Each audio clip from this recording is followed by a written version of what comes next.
السلام علیکم ورحمۃ اللہ وبرکاتہ۔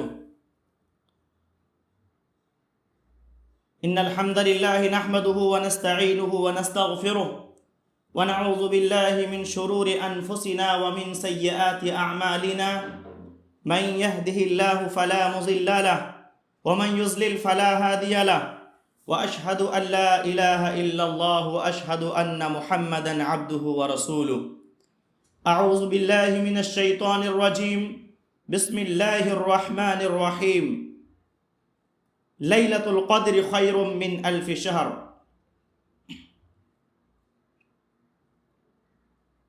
سبحانک لا علم لنا الا ما علمتنا انک انت العلیم الحکیم۔ رب اشرح لی صدری ویسر لی امری واحلل عقدۃ من لسانی یفقهوا قولی۔ رب زدنی علما، اللہم رب زدنی علما۔ اللہم صل علی محمد وعلی آل محمد کما صلیت علی ابراہیم وعلی آل ابراہیم انک حمید مجید۔ اللہم بارک علی محمد وعلی آل محمد کما بارکت علی ابراہیم وعلی آل ابراہیم انک حمید مجید۔ محترم سامعین اکرام، آج کے درس کا موضوع ہے رمضان کا آخری عشرہ۔ اس میں ہم لوگ یہ جانیں گے انشاءاللہ کہ لیلۃ القدر کی فضیلت اور اہمیت کیا ہے، لیلۃ القدر میں وہ کون سے اعمال ہیں جو ہمیں کرنا چاہیے، اعتکاف کسے کہتے ہیں اور اس کی شرطیں اور سنتیں کیا ہے، کن چیزوں سے اعتکاف باطل ہو جاتا ہے، یہ تمام سوالات کے جوابات ہم جاننے کی کوشش کریں گے انشاءاللہ۔ اللہ تعالیٰ سے ہم دعا کرتے ہیں اللہ تعالیٰ ہمیں حق بات کہنے اور اس پر عمل کرنے کی توفیق دے، آمین۔ محترم سامعین اکرام، اللہ تعالیٰ کا بہت بڑا احسان ہے کہ اللہ تعالیٰ نے ہم سب کو رمضان المبارک کا یہ عظیم الشان مہینہ نصیب فرمایا ہے۔ یہ خیر و برکت کا مہینہ بہت تیزی کے ساتھ گزر رہا ہے، اب چند دن ہی باقی رہ گئے ہیں۔ اب تک ہم نے کیا پایا اور کیا کھویا، ہم سب کو اس کا محاسبہ کرنا چاہیے، اپنے آپ سے سوال کرنا چاہیے کہ اب تک تم نے کیا کیا، وہ کون کون سی نیکیاں ہیں جو تم کر سکتے تھے لیکن نہیں کیے، اور کیوں نہیں کیے، اس کی وجوہات کیا ہے، اپنے آپ سے سوال کریں۔ اور جو دن باقی رہ گئے ہیں اس میں ہم کیا کرنے والے ہیں۔ ایسا تو نہیں کہ یہ بھی بیکار چلا جائے، ابھی بھی وقت ہے، ابھی بھی موقع ہے، لیکن جب یہ دن بھی گزر جائیں گے تو افسوس کرنے کا زیادہ فائدہ نہیں ہوگا۔ میرے محترم بزرگوں، یہ بات اچھی طرح یاد رکھیں کہ رمضان المبارک کا آخری 10 دن نہایت ہی اہم ہے، کیونکہ اسی 10 دن میں وہ رات آتی ہے جس کی عبادت 1000 مہینوں کی عبادت سے بہتر ہے۔ جیسا کہ اللہ تعالیٰ نے ارشاد فرمایا، لیلۃ القدر خیر من الف شہر، کہ لیلۃ القدر ایک رات 1000 مہینوں سے بہتر ہے۔ ایک رات کی عبادت 1000 مہینوں یعنی 83 سال 4 مہینوں کی عبادت سے افضل ہے، بہتر ہے۔ سبحان اللہ۔ میرے بھائیوں، ذرا غور کریں کہ ہم ایک رات عبادت کرتے ہیں اور اس کا جو اجر ہے، اس کا جو ثواب ہے، 83 سال 4 مہینے کی عبادت کے برابر ہے، بلکہ اس سے بھی زیادہ ہے۔ اگر ایک انسان کو اتنی لمبی عمر ملے جس میں وہ عبادات کریں اور کنٹینیو کرتا رہے، 83 سال 4 مہینے عبادت کرتے رہیں، اس کو جتنی نیکیاں ملے گی اس ایک رات میں اتنی نیکی مل جاتی ہے، سبحان اللہ، بلکہ اس سے بھی زیادہ نیکیاں ملتی ہے۔ یقینی طور پر اللہ تعالیٰ کی طرف سے یہ بہت بڑی نعمت ہے، ایک رات کی عبادت پر اللہ تعالیٰ اتنا زیادہ اجر و ثواب دیتا ہے، اللہ اکبر۔ یہ اللہ تعالیٰ کی طرف سے بہت بڑی نعمت ہے میرے بھائیوں۔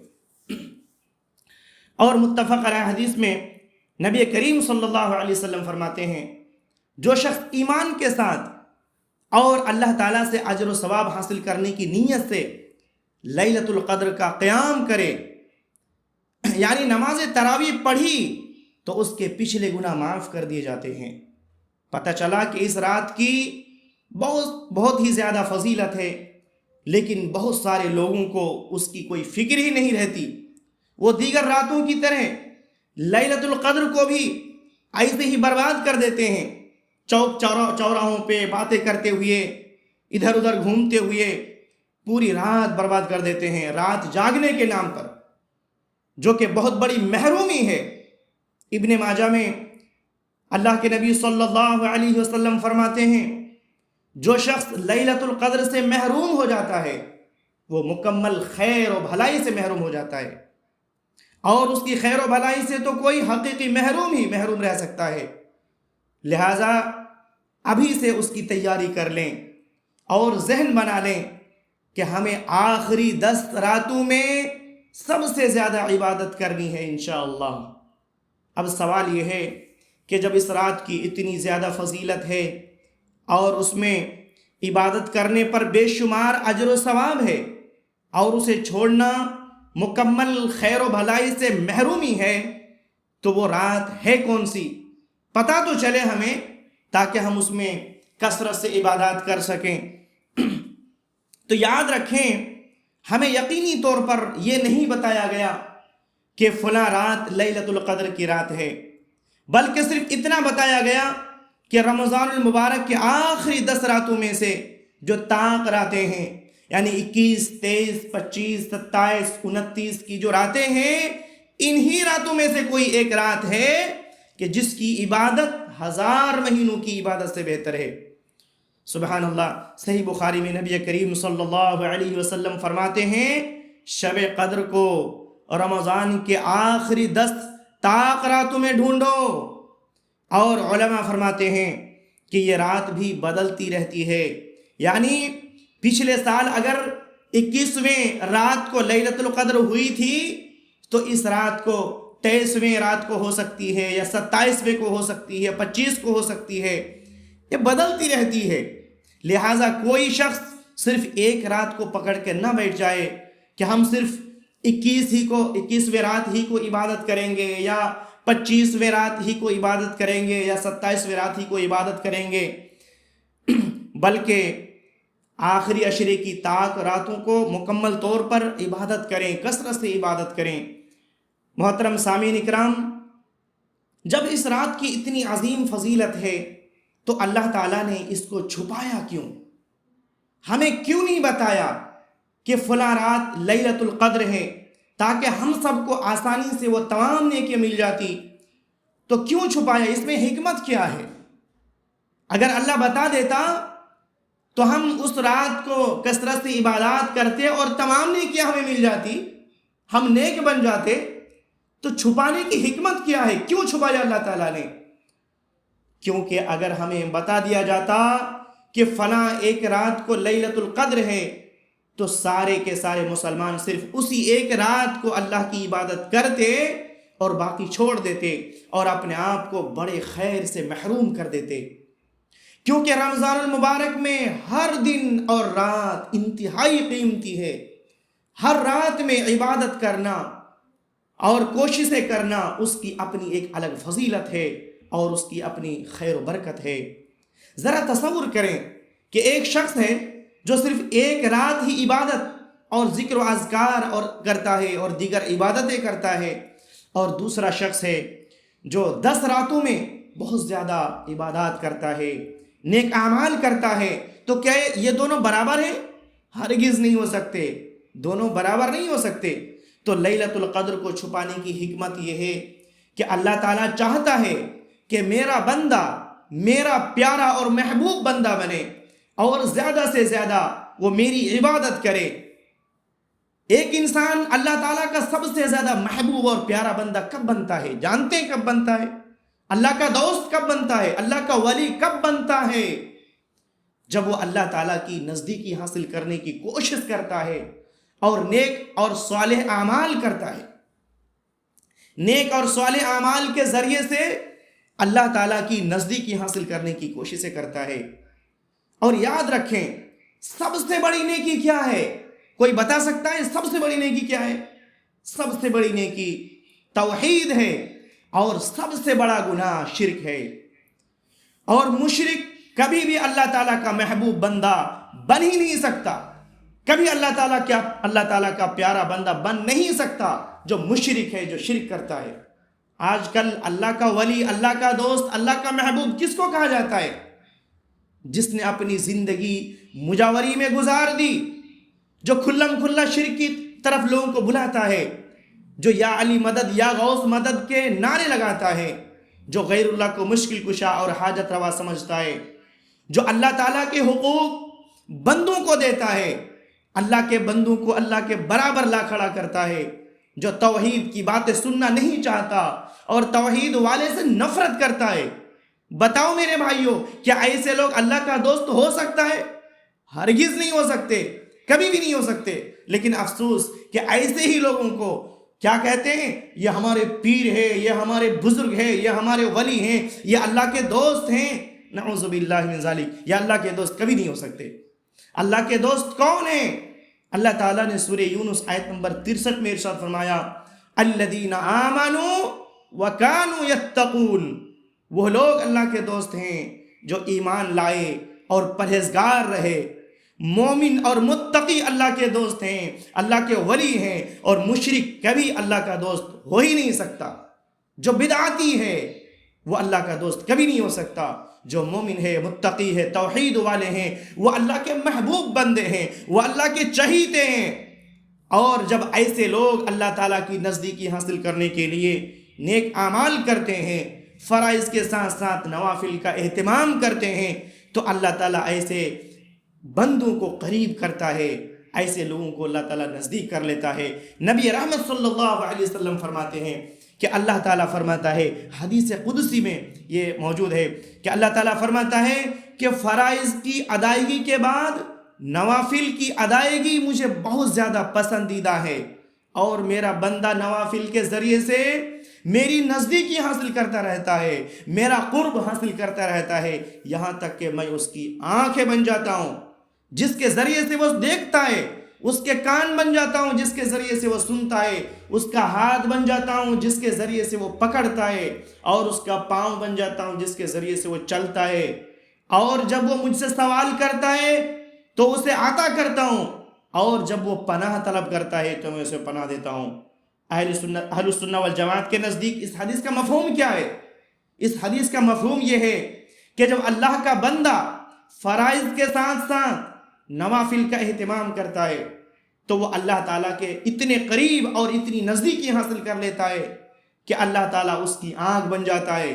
یعنی اللہ تعالیٰ کی نافرمانی وہ آنکھوں سے نہیں کرتا، کانوں سے وہ اللہ تعالیٰ کی نافرمانی نہیں کرتا، ہاتھوں سے وہ اللہ تعالیٰ کی نافرمانی نہیں کرتا، اللہ تعالیٰ کی نافرمانی وہ پاؤں سے چل کر نہیں کرتا، اللہ تعالیٰ اس کی حفاظت کرتا ہے، کیونکہ وہ اب اللہ رب العالمین کا پیارا اور محبوب بندہ بن گیا ہے۔ اللہ تعالیٰ اس کی حفاظت کرتا ہے، اپنی اطاعت اور فرمانبرداری کے کاموں میں اس کو لگا دیتا ہے۔ سبحان اللہ۔ لیکن افسوس کہ وحدت الوجود اور وحدت الحلول کا عقیدہ رکھنے والے اس حدیث سے اپنا بدترین عقیدہ کو ثابت کرتے ہیں۔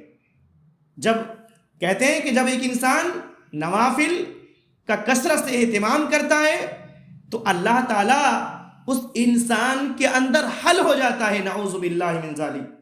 یہی وجہ ہے کہ حلاج جو بہت بڑا صوفی ہے وہ کہتا ہے کہ میرے اس جبے کے اندر اللہ کے سوا کچھ بھی نہیں ہے، وہ اپنے آپ کو انا الحق کہتا ہے، وہ فنا فی اللہ کا عقیدہ رکھتا ہے، نعوذ باللہ من ذالک۔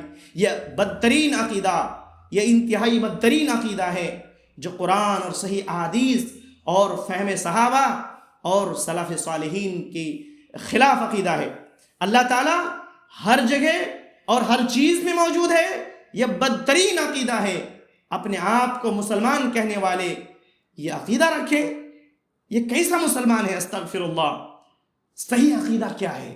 اللہ تعالیٰ کے بارے میں صحیح عقیدہ کیا ہے؟ ہمارا کیا عقیدہ ہونا چاہیے؟ صحیح مسلم میں نبی کریم صلی اللہ علیہ وسلم نے جب اس لونڈی سے پوچھا این اللہ، بتا اللہ کہاں ہے، اس نے کہا فی السماء، آسمانوں کے اوپر۔ نبی رحمت صلی اللہ علیہ وسلم نے اس سے دوسرا سوال کیا کہ میں کون ہوں؟ اس نے کہا کہ آپ اللہ کے رسول ہیں۔ تو آپ صلی اللہ علیہ وسلم نے اس کی صحیح جواب سن کر فرمایا اسے آزاد کر دو، یہ مومنہ ہے۔ سبحان اللہ! یہ عقیدہ رکھنا کہ اللہ تعالیٰ آسمانوں کے اوپر ہے، یہ ایمان کی نشانی ہے، یہ مومن کی نشانی ہے، یہ اس بات کی دلالت کرتا ہے کہ یہ پکا مومن ہے۔ افسوس کہ اس وقت کی چھوٹی بچی جس کی عمر 8 یا 9 سال تھی، انہیں معلوم تھا کہ اللہ تعالیٰ ہر جگہ نہیں ہے، اللہ تعالیٰ ہر چیز کے اوپر، 7 آسمانوں کے اوپر مستوی ہے، اس کا یہ عقیدہ تھا۔ لیکن آج کل کے بعض لوگ جو اپنے آپ کو مفتی، علامہ اور بڑے بڑے القاب سے نوازتے ہیں، انہیں یہ پتہ نہیں ہے کہ اللہ کہاں ہے۔ اگر معلوم ہے تو غلط معلومات ہے۔ جو کفری عقیدہ ہے وہ کہتا ہے اللہ تعالیٰ ہر جگہ ہے، نعوذ باللہ ہر چیز میں اللہ تعالیٰ موجود ہے۔ استغفر اللہ! یہ عقیدہ، یہ علماء کا یہ عقیدہ ہونا چاہیے جو اپنے آپ کو کہتا ہے کہ ہم علماء ہیں، کتاب و سنت ہم سمجھتے ہیں اور کتاب و سنت لوگوں کو سمجھانے کی کوشش کرتے ہیں، ایسے لوگوں کا یہ عقیدہ ہونا چاہیے۔ استغفر اللہ! اللہ تعالی ہم سب کو صحیح سمجھ کی توفیق دے، آمین۔ محترم حضرات، تو میں یہ بیان کر رہا تھا کہ جب اللہ کا بندہ فرائض کے ساتھ نوافل کا اہتمام کرتا ہے تو اللہ تعالیٰ اس سے محبت کرنے لگتا ہے، اور جب اللہ تعالیٰ محبت کرنے لگتا ہے تو جبریل علیہ السلام کو خبر دیتا ہے کہ میں فلاں بندے سے محبت کرتا ہوں، تو بھی اس سے محبت کر۔ تو جبریل علیہ السلام آسمان کے فرشتوں میں اعلان کرتے ہیں کہ اللہ تعالیٰ فلاں بن فلاں سے محبت کرتا ہے اور میں بھی اس سے محبت کرتا ہوں، لہٰذا تم سب بھی اس سے محبت کرو۔ اللہ اکبر! اور پھر حدیث کے آخری الفاظ ہے کہ اللہ تعالیٰ دنیا میں لوگوں کے درمیان وہ شخص کی مقبولیت پیدا کر دیتا ہے، تو وہ شخص محبوب ہوتا ہے، یعنی لوگوں کے دلوں میں اللہ تعالیٰ اس کی محبت ڈال دیتا ہے، لوگ بھی اس سے محبت کرنے لگتے ہیں، یعنی آسمان والے بھی اس سے محبت کرنے لگتے ہیں اور زمین والے بھی اس سے محبت کرنے لگتے ہیں۔ یہ اتنا بڑا اونچا مقام کیسے ملا؟ صرف اللہ کو خوش کرنے کے لیے، جب اس نے اللہ کو راضی کیا، اللہ کو خوش کرنے کے لیے نیک اعمال کیے، تو یہ اتنا بڑا اونچا مقام ملا۔ میرے محترم بھائیوں، اس حدیث میں بڑے فائدے ہیں۔ صرف ایک بات کی طرف میں اشارہ کرنا چاہتا ہوں کہ ہمیں ہمیشہ اس بات کی فکر ہونی چاہیے کہ ہمارا رب کیسے راضی اور خوش ہو، اور ہمیں وہی اعمال کرنا چاہیے جس سے ہمارا رب راضی ہو جائے، خوش ہو جائے، کیونکہ اگر رب راضی ہو گیا تو ہمارے پیدا کرنے والے کے ہم پسندیدہ بن گئے، تو آسمان والے بھی ہم سے محبت کریں گے اور زمین والے بھی محبت کریں گے۔ لیکن آج بہت سے لوگوں کا حال یہ ہے کہ وہ لوگوں کو خوش کرنے اور راضی کرنے کے چکر میں اپنی آخرت برباد کر دیتے ہیں، اپنے رب کو ناراض کرتے ہیں۔ کتنے ایسے لوگ ہیں جن کی زندگی میں شرک ہے، بدعت ہے، خرافات ہے، اور انہیں سمجھایا جاتا ہے تو وہ سمجھ جاتے ہیں، حق ان کے سامنے واضح ہو جاتا ہے، اس کے باوجود وہ حق کو قبول نہیں کرتے۔ جانتے کیوں؟ کیونکہ وہ کہتے ہیں کہ لوگ ہمیں کیا کہیں گے، میری ماں ناراض ہو جائے گی، میرے باپ ناراض ہو جائیں گے، میرے فلاں دوست ناراض ہو جائیں گے، اگر میں نے اس حق کو اپنا لیا تو ہمارے دوست ناراض ہو جائیں گے۔ انہیں یہ فکر نہیں ہوتی کہ رب کو وہ ناراض کر رہا ہے، لیکن انہیں فکر یہ ضرور ہوتی ہے کہ ماں باپ ناراض ہو جائیں گے، دوست احباب ناراض ہو جائیں گے۔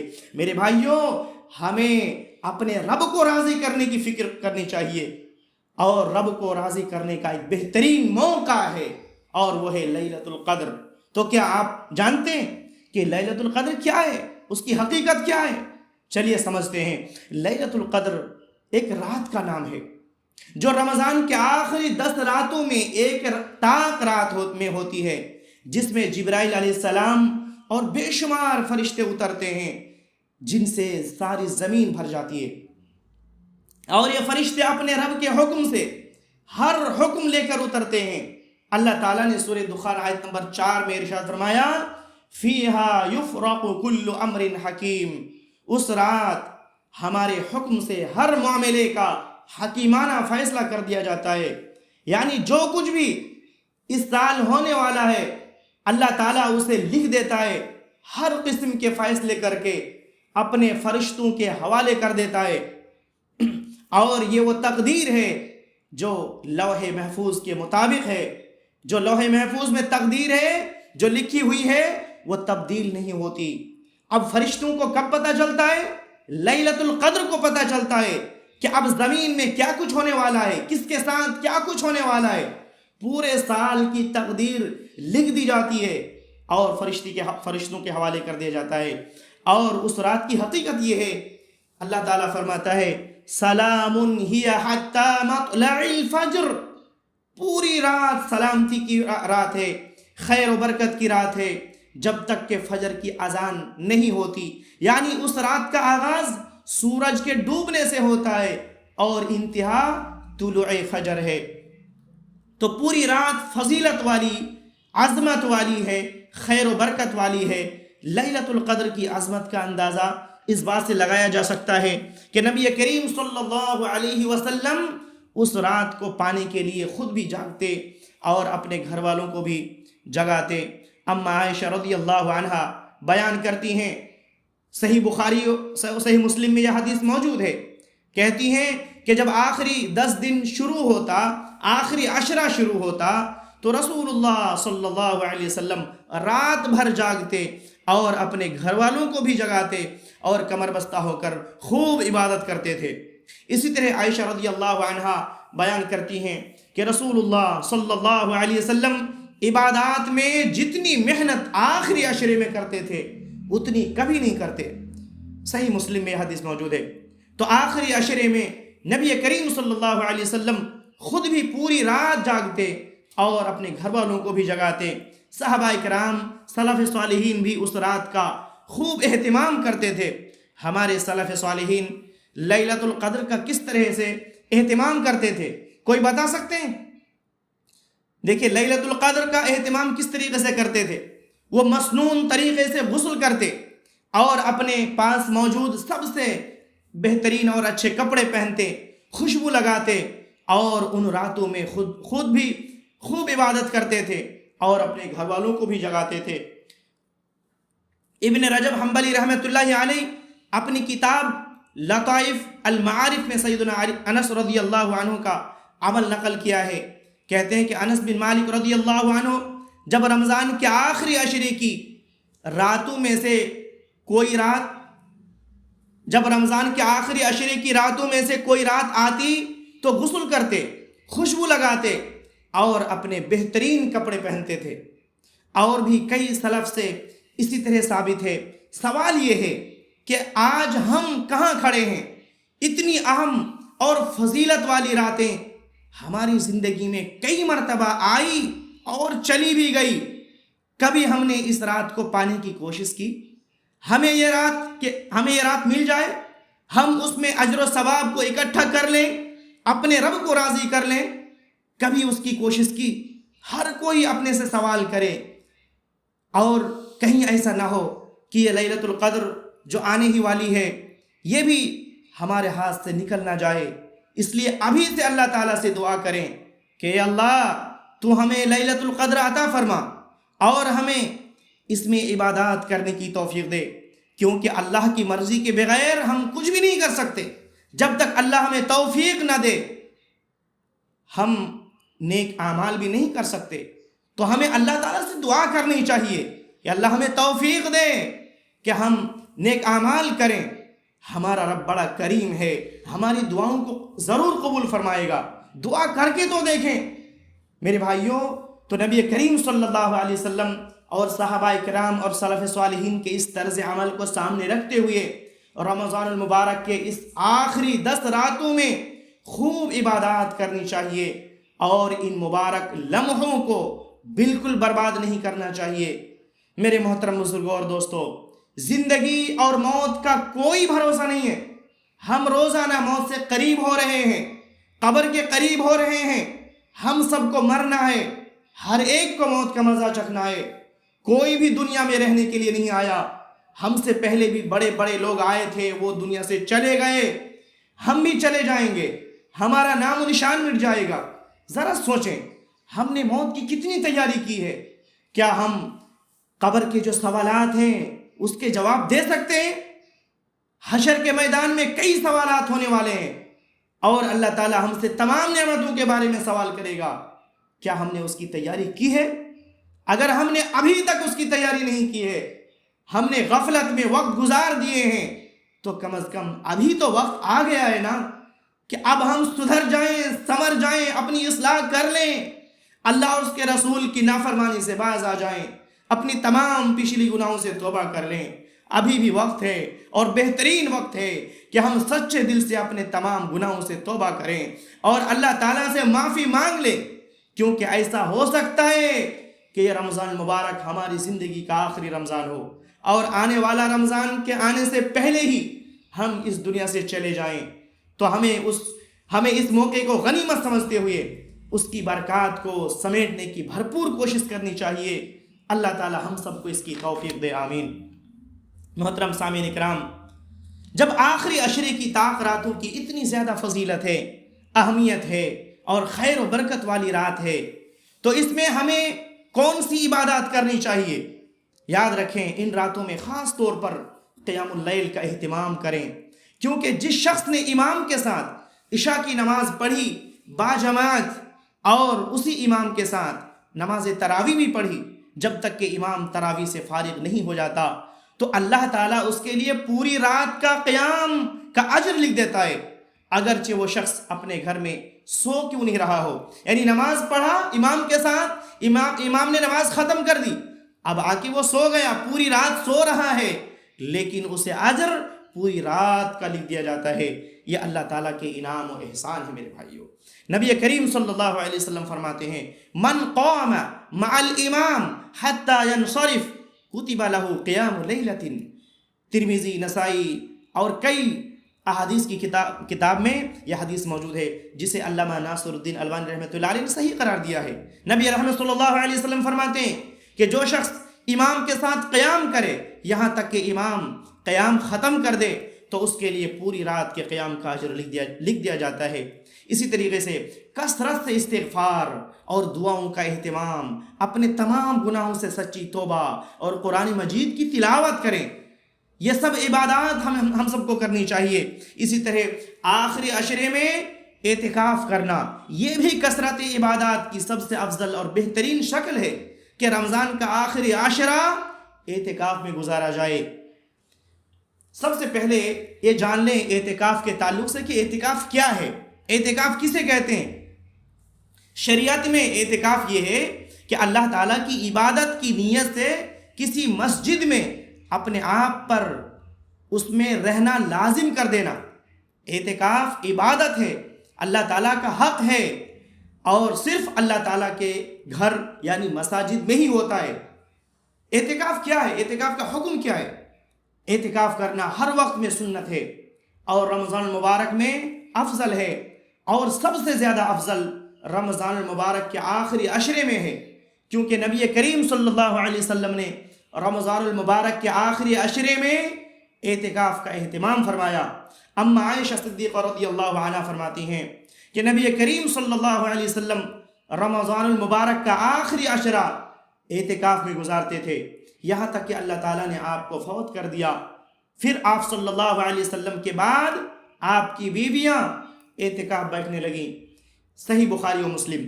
اسی طریقے سے امام شافعی رحمۃ اللہ علیہ فرماتے ہیں، مجھے یہ بات پسند ہے کہ آدمی رمضان کے آخری عشرے میں اعتکاف کرے تاکہ رسول اللہ صلی اللہ علیہ وسلم کی اقتداء ہو۔ لہٰذا نبی کریم صلی اللہ علیہ وسلم کی اس سنت مبارکہ پر عمل کرتے ہوئے مسلمانوں کو آخری عشرے میں اعتکاف بیٹھنے کا اہتمام کرنا چاہیے، جس میں وہ دنیا کے تمام کاموں سے بالکل منقطع ہو کر، بے نیاز ہو کر بس اللہ تعالیٰ کی طرف متوجہ رہے، اس کے ذکر سے اپنی زبان کو تر رکھے، کثرت سے قرآن مجید کی تلاوت کرے، نہ صرف تلاوت بلکہ اس میں غور و فکر کرے، اس میں تدبر کرے، تاکہ اس سے نصیحت حاصل ہو۔ اپنے گناہوں سے سچے دل سے توبہ کرے، بار بار اللہ کے سامنے آنسو بہائے اور دنیا اور آخرت کی خیر و بھلائی کا سوال کرے۔ محترم حضرات، اعتکاف کی شرطیں کیا ہے؟ اعتکاف کی پہلی شرط نیت ہے۔ نبی کریم صلی اللہ علیہ وسلم فرماتے ہیں انما الاعمال بالنیات، بے شک تمام عملوں کا دار و مدار نیتوں پر ہے۔ دوسری شرط ہے ایسی مسجد میں اعتکاف ہو جس میں جماعت کا اہتمام ہوتی ہو، جماعت کے ساتھ اس میں نماز ہوتی ہو۔ مسجد کے علاوہ جگہوں میں اعتکاف جائز نہیں ہے۔ اس کی دلیل اللہ تعالیٰ نے فرمایا وَلَا تُبَاشِرُوهُنَّ وَأَنْتُمْ عَاكِفُونَ فِي الْمَسَاجِدِ، اور تم اپنی بیویوں سے صحبت نہ کرو اس حال میں کہ جب تم مسجد میں اعتکاف میں ہو۔ تو اللہ تعالیٰ نے اس آیت میں بیان فرما دیا ہے کہ اعتکاف کی جگہ صرف مساجد ہیں۔ اعتکاف کرنے والا اگر اپنی جگہ سے باہر نکل جائے تو اس کا کیا حکم ہے؟ بسا اوقات کیا ہوتا ہے کہ لوگ اعتکاف کر رہے ہیں، اب اپنی جگہ سے اکتا گئے، بیٹھے بیٹھے تھک گئے، اب باہر نکل جاتے ہیں، تو بلا کسی ضرورت کے باہر نکل جاتے ہیں۔ تو ایسے لوگوں کا کیا حکم ہے؟ یاد رکھیں اعتکاف کرنے والا جس مدت کی اس نے نیت کی ہے اس مدت تک مسجد میں اعتکاف کرنا اس پر لازم ہے، اور مسجد سے اس وقت تک نہ نکلے جب تک کوئی ضرورت نہ ہو، جیسا کہ قضاء حاجت، واجب طہارت، کھانے پینے کے لیے بھی وہ باہر جا سکتا ہے۔ اگر کوئی اس کے لیے کھانا لانے والا نہ ہو تو اس صورت میں وہ گھر جا سکتا ہے کھانے کے لیے، اور اس کے لیے یہ بھی جائز ہے، اور اس کے لیے یہ بھی جائز نہیں ہے کہ وہ کسی مریض کی عیادت کرے اور نہ ہی جنازے میں شریک ہو۔ ابو داؤد میں یہ حدیث موجود ہے، ام عائشہ صدیقہ رضی اللہ عنہ فرماتی ہیں کہ اعتکاف کرنے والے کے لیے سنت یہ ہے کہ وہ اعتکاف کے دوران مریض کی عیادت کے لیے نہ جائے، جنازے کے لیے حاضر نہ ہو، بیوی کو نہ چھوئے اور نہ اس سے مباشرت کرے، اور کسی کام کے لیے نہ نکلے سوائے اس کے کہ جس کے بغیر کوئی چارہ نہ ہو۔ یعنی جب انسان مجبور ہو جاتا ہے کہ وہ کام مجھے کرنا ہی ہے، پاخانہ پیشاب لگ گیا، باہر نکلنا ہی ہے، کھانے کی ضرورت پڑی، بھوک لگی ہے، کھانا لانے والا نہیں ہے، اب گھر جانا پڑے گا، تو جب انتہائی ضرورت پڑ جائے تو وہ اپنی اعتکاف کی جگہ سے باہر جا سکتا ہے۔ اور یہ بھی یاد رکھیں کہ اعتکاف کرنے والے کے لیے جائز ہے کہ کوئی شخص اس سے اگر ملنے کے لیے جاتا ہے، ملاقات کرنے کے لیے جاتا ہے تو اس سے بات کر سکتا ہے، لیکن لمبی چوڑی بات نہ کرے۔ بسا اوقات کیا ہوتا ہے کہ کوئی اعتکاف کر رہا ہے اور اعتکاف کے دوران کوئی اس کا دوست آ گیا یا کوئی رشتہ دار آ گیا تو پھر لمبی لمبی باتیں کرنے لگتے ہیں، یہ بالکل درست نہیں ہے۔ اسی طریقے سے یہ بھی یاد رکھیں کن چیزوں سے اعتکاف باطل ہو جاتی ہے، یہ بھی ہمیں جاننا ضروری ہے۔ تو پہلی چیز کیا ہے کہ بغیر کسی ضرورت کے مسجد سے باہر نکلنے سے اعتکاف باطل ہو جاتا ہے، اس کی ضرورت نہیں ہے۔